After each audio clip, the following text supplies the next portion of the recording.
السلام عليكم، ازيكم حبايبي؟ يا رب تكونوا بخير. النهارده بقى نعمل اللحمه المشويه في الفرن بطريقه لذيذه وسهله جدا واقتصاديه، مع سلطه الزبادي والشيبسي والعيش البلدي ده. كده طعمها تحفه جدا. ومن اول مره تشوفوا قناتي مطبخ سومه واسهل الاكلات، اتمنى الاشتراك في القناه وتفعيل الجرس ليوصلكم كل جديد.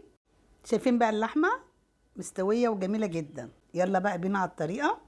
انا جبت بصلتين كبار، قطعتهم 4 وحطيتهم في الكبه كده.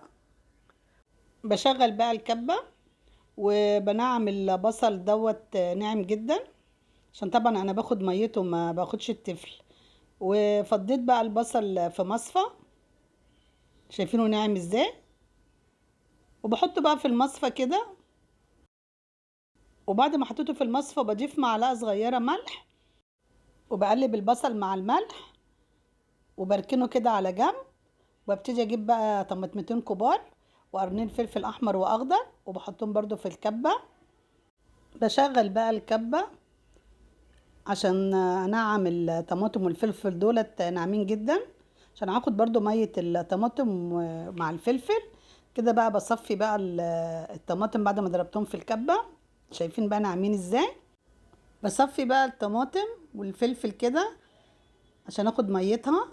بعد ما بقى صفيت الطماطم، شايفين التفل ده انا مش عايزاه، انا باخد المية بس. بجيب بقى البهارات، فلفل اسمر وكاري وبابريكا وبصل وتوم باودر وزعتر وحبان، انا واخده القلب الفصوص بتاعت الحبان، وروزمالي وجنزبيل وبهارات لحمه. ده دبس الرمان انا عاملاه في القناه. بعمل بيه مشوياتي. ضفت معلقتين كبار وضفت عصير ليمونتين وصويا صوص بيدي طعم حلو قوي للمشويات، ومعلقه صغيره كده ملح. ضفت معلقه كبيره سكر بتدي لون حلو قوي للحمه، وضفت معلقه كبيره خل. وجبت طبعا البصل اللي انا كنت راكناه على جنب بصفيه اهو. باخد الميه بتاعته بس وبضيفها بقى على عصير الطماطم اللي انا مصفياه، وبقلب بقى الخلطه الجباره دي. وبجيب نص كيلو لحمه من عند الجزار. شايفين بقى اللحمه بيقطعها لي شرايح كده حلوه. بجيب بقى شرايح اللحمه وبحطها في التتبيله دي كده بشربها كويس جدا، عشان طبعا كل ما بتسيبيها في التتبيله بتدي طعم حلو قوي في الشوي. بشرب بقى اللحمة كده وبدعكها كويس جدا. بشربها من التتبيلة دي كده. بغطيها بقى بستريتش وادخلها بقى التلاجة ليلة كاملة. كل ما بتسيبيها في التتبيلة بتدي طعم حلو قوي للشوي. تاني يوم بقى بطلعها من التلاجة بعد ما سبتها ليلة كاملة. شايفين بقى اللحمة متشربة من التتبيلة، ريحة التتبيلة جميلة جدا.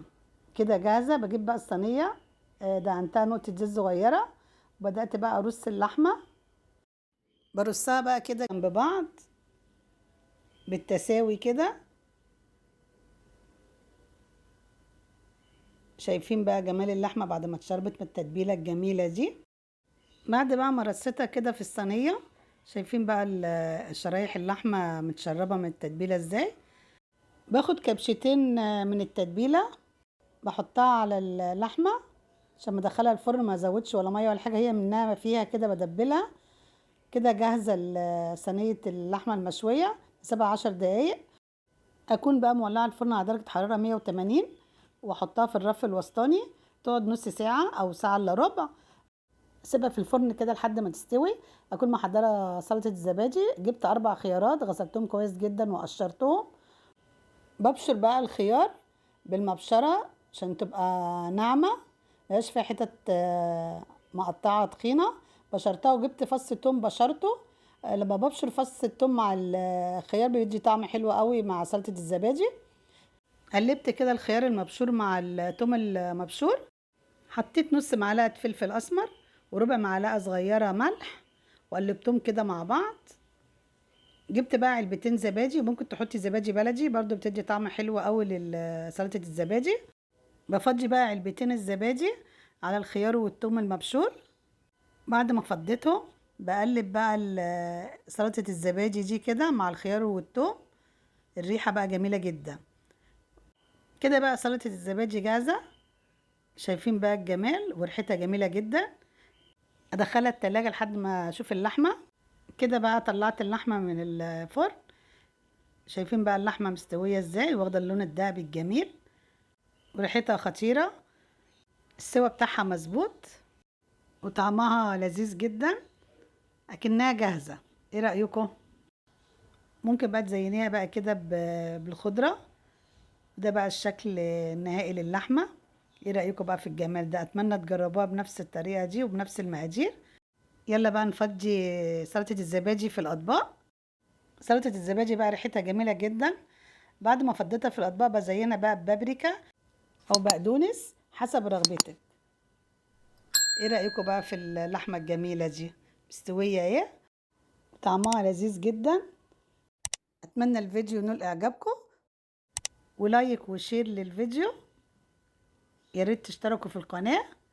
وده بقى الشكل النهائي للحمة المشوية مع سلطة الزبادي، وبألف هنا عليكم يا حبايبي.